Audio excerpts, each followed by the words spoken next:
Jake sat at the kitchen table, absently stirring his cereal as his father Mark stood by the coffee maker, flipping through a stack of bills. The morning was quiet, apart from the occasional drip of coffee into the pot and the distant hum of the refrigerator. It was a typical weekday before school, except that ever since Linda moved in, things hadn't felt normal at all. She had only been in their lives for about a year, but everything had changed so quickly. Jake still remembered the first time his father introduced her, a polished, well-spoken woman with perfectly styled blonde hair and a thin-lipped smile that never quite reached her eyes. His dad had been hesitant at first, but when he finally sat Jake down and told him he was seeing someone, he had seemed happy. "It's been a long time, bud," Mark had said, rubbing the back of his neck as if the conversation itself made him uncomfortable. "I think your mom would have wanted me to move forward." At the time, Jake hadn't argued. He had no reason to. He wanted his dad to be happy, and if Linda made that happen, then maybe it wasn't so bad.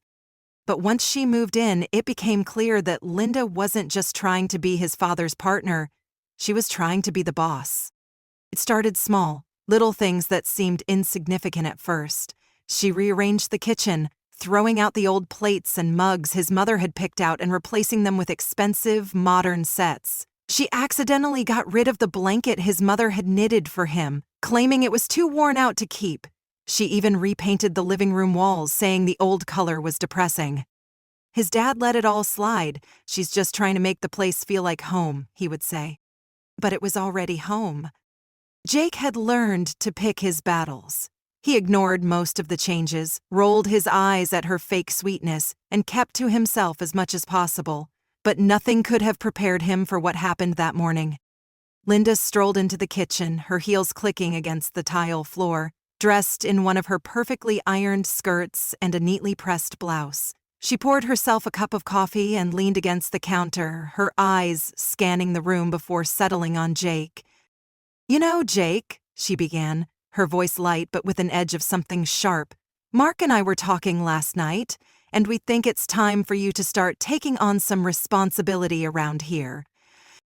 Jake glanced up from his cereal, confused. "I already do chores," he said, thinking of the time she had made him sweep, mop, and even scrub the bathtub just because she claimed it was his turn. "Oh, I don't mean chores," Linda said with a dismissive wave of her hand. She took a careful sip of her coffee, then set it down on the counter. "I mean financial responsibility." Jake blinked. "Financial responsibility?" Linda's lips curled into a thin smile. "Yes. You're 16 now. Plenty of kids your age have part-time jobs and contribute to the household. It's only fair that you start paying rent if you want to continue living here." Jake's spoon clattered against the side of the bowl.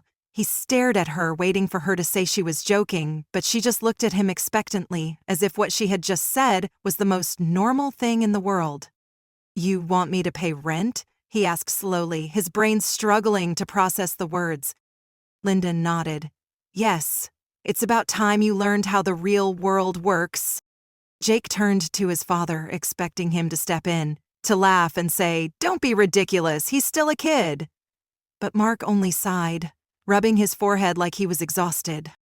"Linda has a point, Jake," he said finally. "You're getting older. It wouldn't hurt to learn some responsibility." Jake felt a sinking feeling in his stomach. "Dad, I'm in high school. I don't even have a job." "Well, maybe you should get one," Linda said smoothly. "Lots of teenagers work after school. It builds character." Jake clenched his jaw. "I have school, homework, practice. How am I supposed to find time for a job?" "People figure it out," Linda said with a shrug. "Besides, it's only a few $100s a month. That's more than fair for what you're getting. A roof over your head, food, electricity. Do you think that all comes for free?" Jake could feel his face heating up. "It is free. It's my house." Linda raised an eyebrow. "Excuse me?" Jake hesitated. He hadn't meant to blurt that out, but anger and frustration bubbled inside him. He didn't know all the details, but he did know that when his mom passed, she had left everything to him. He had never questioned it before because his dad had always handled the bills, the upkeep, everything.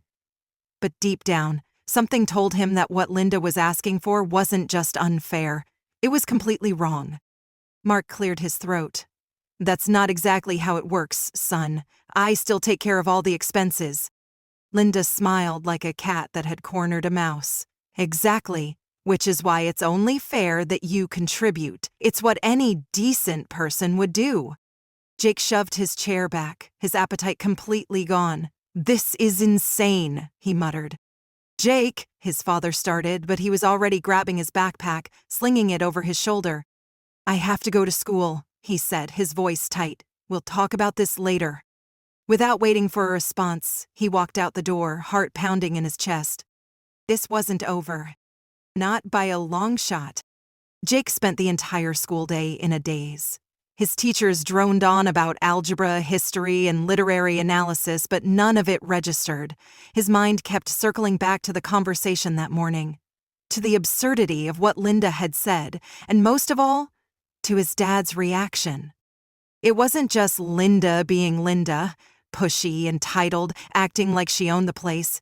It was that his dad had gone along with it, like her words actually made sense, like it was normal to demand rent from a high schooler. By the time the final bell rang, Jake's frustration had boiled over into something else. Determination. Something about the way his dad had responded didn't sit right with him. It was like he was uncomfortable, like he knew he was in the wrong but didn't have the energy to argue. And then there was the look on Linda's face when Jake had said, "It's my house." She had looked genuinely thrown off, if only for a second.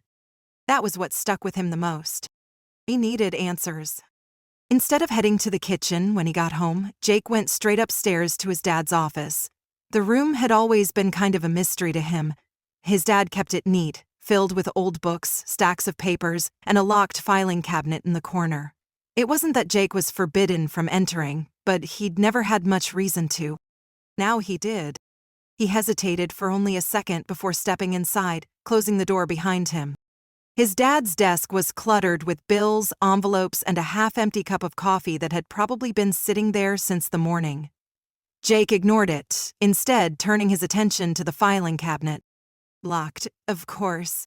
He sighed, running a hand through his hair. He wasn't exactly sure what he was looking for. Proof, maybe, of what his mother had left behind? Some kind of document that would explain why he had been so sure this house belonged to him. And then he remembered something.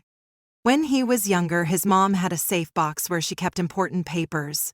He had only seen it once or twice when she pulled out documents for school or insurance, but he distinctly remembered her telling him, "If anything ever happens to me, everything you need to know is in here." She had kept it in the back of her closet. His heart pounded as he made his way to his his dad and Linda's bedroom.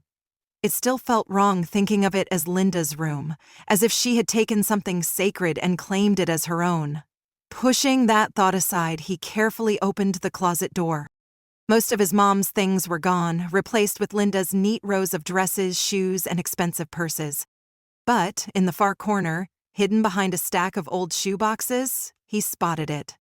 A small, fireproof lockbox. Jake grabbed it and set it on the bed. His hands shook as he tried the latch. Locked, of course. He took a deep breath. His mom had always used simple codes for things. Birthdays, anniversaries, important dates. He tried his own birthday first. Nothing. Then his parents' anniversary. The latch clicked. Jake exhaled slowly and lifted the lid. Inside, there were stacks of old documents, his birth certificate, family photos, and a few legal papers. His eyes scanned them frantically until he found it. A will. His mother's will. His throat tightened as he unfolded the paper, his eyes darting over the words. It was written in careful legal terms, but the message was clear. The house had been left entirely to him. Not to his dad. Not to be shared. To him. His hands tightened around the document. Linda had no idea, and neither did his dad. Because if he had known, there was no way he would have gone along with her ridiculous demand. Right? For a moment, doubt crept in. If his dad had really thought the house was his, then why had he let Linda treat it like her property? Why had he stood there letting her talk to Jake like he was some kind of guest? Unless he had never read the will. unless he had assumed, like Jake had, that everything had automatically gone to him as the husband. Jake's stomach twisted. He had his answer. But what was he going to do with it? For a brief moment, he considered keeping it to himself, pretending he didn't know, maybe using the information later when he was older, when he could move out and throw it in their faces. But no, that wasn't him. Linda had made it clear she wanted control. She had been testing boundaries since the day she moved in, slowly creeping into every aspect of their lives. If he let this slide, what was next? No, this was his home. And it was time to remind them of that. Jake didn't sleep that night. He lay in bed staring at the ceiling, the weight of the discovery pressing down on him like a heavy blanket. His mother had left the house to him, not to his father, not to be shared, solely to him. And neither his father nor Linda had any idea. At first, he'd been shocked, then angry. But now, as the night dragged on, anger simmered into something sharper, more focused. Linda had been pushing him around, treating him like an unwanted guest. And now she was demanding rent like she had any authority here. That ended tomorrow. By morning, Jake had a plan. He wasn't going to blurt out the truth in a fit of rage. That's what Linda would expect. An emotional teenager throwing a tantrum. Instead, he was going to handle this calmly, like an adult. And when it was over, she would have no choice but to back down. Jake waited until dinner. The three of them sat around the table in tense silence. His dad was focused on his plate, clearly exhausted from work. Linda, as usual, had her perfectly curated expression, pleasant but distant, like she was tolerating Jake's presence rather than acknowledging it. Jake took a slow bite of his food, acting casual. Then, without looking up, he said, "So, about the rent thing." Linda perked up instantly, setting down her fork. "Oh? Have you thought about what job you'd like to apply for?" Jake shook his head. "I've been thinking about something else." He paused, letting the moment stretch just enough. "I don't think I'll be paying rent after all."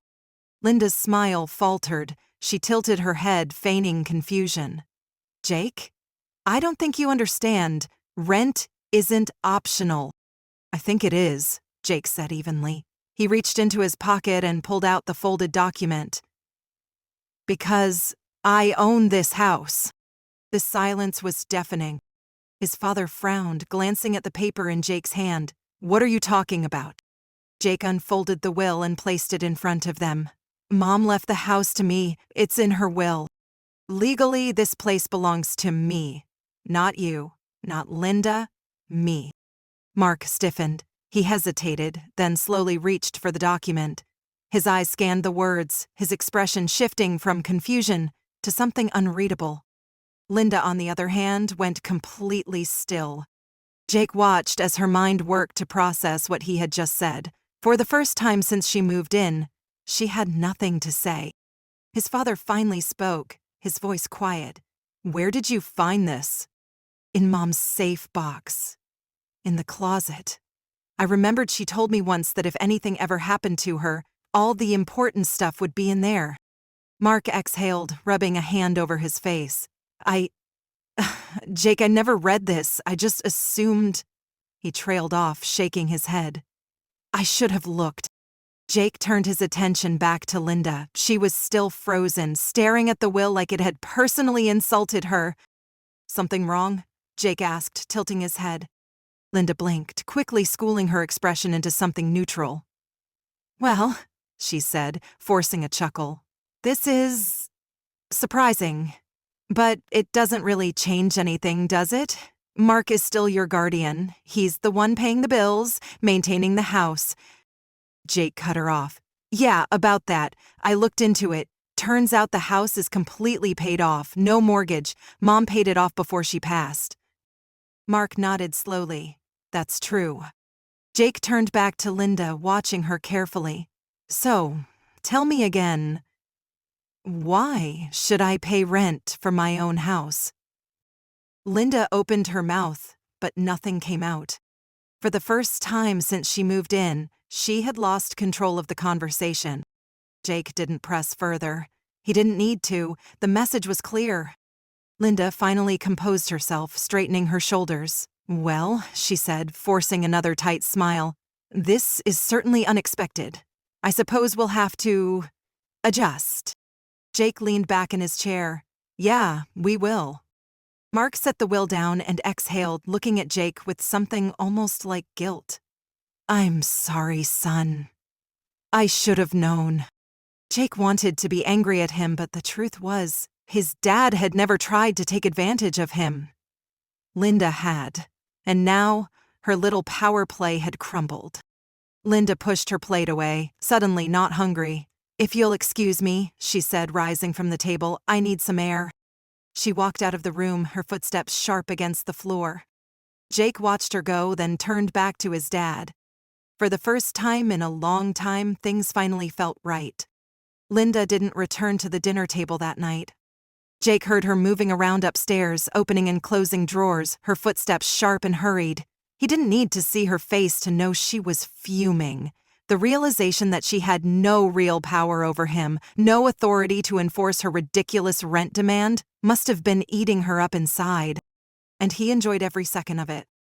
His dad, on the other hand, sat silently across from him, staring at his plate, though he had long since stopped eating. Jake could see the guilt weighing on his shoulders, could feel it in the heavy silence between them. Finally, Mark exhaled and leaned back, rubbing his face tiredly. "I should have looked at that will," he admitted. His voice was quiet, almost hesitant, as if he was still processing what had happened. "I just assumed everything passed to me. Your mom and I never talked about that kind of stuff much. I didn't think—" He sighed. "I didn't think she would have left the house to you." Jake studied him, trying to gauge his reaction. He wasn't angry at his dad, not really. Mark had never treated him unfairly, never tried to manipulate him like Linda had. But at the same time, he had let Linda take over, let her change things, push Jake around and even try to charge him rent without ever questioning it. "Would you have let her do it?" Jake asked finally. "If I hadn't found the will?" Mark winced. He hesitated, then shook his head. "No," he said, "I don't think I would have. But I also don't think I would have stopped her right away. I don't know, Jake. I've been trying so hard to keep the peace. After your mom died, I didn't think I'd ever be with someone again. And then Linda came along, and for a while it felt good. Like I had someone to lean on." Jake listened, his fingers tightening around the edge of the table. He could understand that, at least. His dad had been lost after his mom passed, so had he. And maybe, in trying to hold on to this new relationship, his dad had ignored things he shouldn't have. But that was over now. "You don't have to keep the peace if it means letting her walk all over us," Jake said firmly. "That's not a relationship. That's just letting someone take advantage of you." Mark flinched. He nodded slowly, running a hand through his hair. "Yeah," he admitted, "I think I see that now." A long silence stretched between them before Mark finally stood. He picked up his plate, gave Jake a look that was somewhere between regret and relief, and muttered, "I need to think." Jake let him go. The next few days were different. Linda avoided him.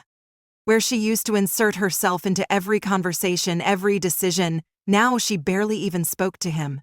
She no longer acted like she owned the place. She didn't bark orders or make passive-aggressive comments. Instead, she moved through the house quietly, stiffly, like she was a guest in a place she didn't belong. It was an unfamiliar shift, but Jake welcomed it.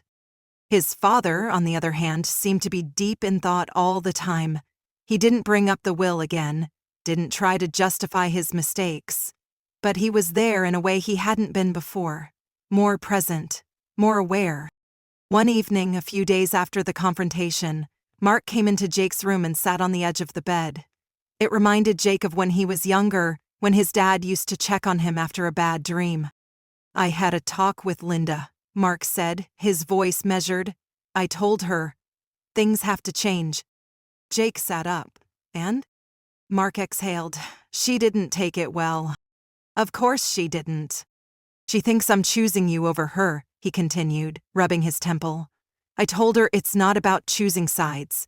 It's about what's right, and what's right is respecting you, your home, and what your mom wanted. Jake swallowed. He hadn't expected his dad to actually stand up to her. Not so soon, at least. Mark sighed. She said she needs time to think, but honestly, I don't know if she's coming back from this. Jake wasn't sure what to say. Part of him wanted to ask if his dad even wanted her to stay, but he didn't have to. The answer came the next morning. Jake woke up to the sound of a suitcase rolling down the hallway. When he stepped out of his room, Linda was at the front door, her coat draped over her arm, her expression set in tight-lipped determination. Mark stood nearby, his arms crossed, looking tired but resolute. They both turned when Jake stepped into the room. Linda hesitated, then forced a small, thin smile. "Well, Jake," she said lightly, "it seems like things didn't work out the way I planned." Jake crossed his arms. No, they didn't. Her smile twitched, but she didn't snap at him. She just exhaled through her nose and adjusted the strap of her purse. "For what it's worth," she said after a pause, "I was just trying to do what I thought was best." Jake didn't bother responding. They both knew that was a lie. She glanced at Mark one last time, something unreadable in her expression, then pulled open the door and stepped outside. And just like that, she was gone. The house was quiet for the first time in months. Jake sat on the couch, staring at the empty space where Linda's things used to be. No more decorative throw pillows that didn't match. No more rearranged furniture. No more tension hanging in the air like a storm about to break. His dad sat beside him, rubbing his hands together. "I should have seen it sooner," he admitted. Jake shrugged. "You see it now. That's what matters." Mark gave him a small, tired smile. "You know, your mom, she always said you were sharp. Said you'd grow up to be smarter than both of us combined." Jake huffed a quiet laugh. "She said that?" "Yeah," his dad nodded. "She'd be proud of you." A lump formed in Jake's throat. He swallowed it down. For the first time in a long time, things felt right. Not perfect, not the way they used to be, but better. A new kind of normal. And this time, he wasn't just living in his house. He was home.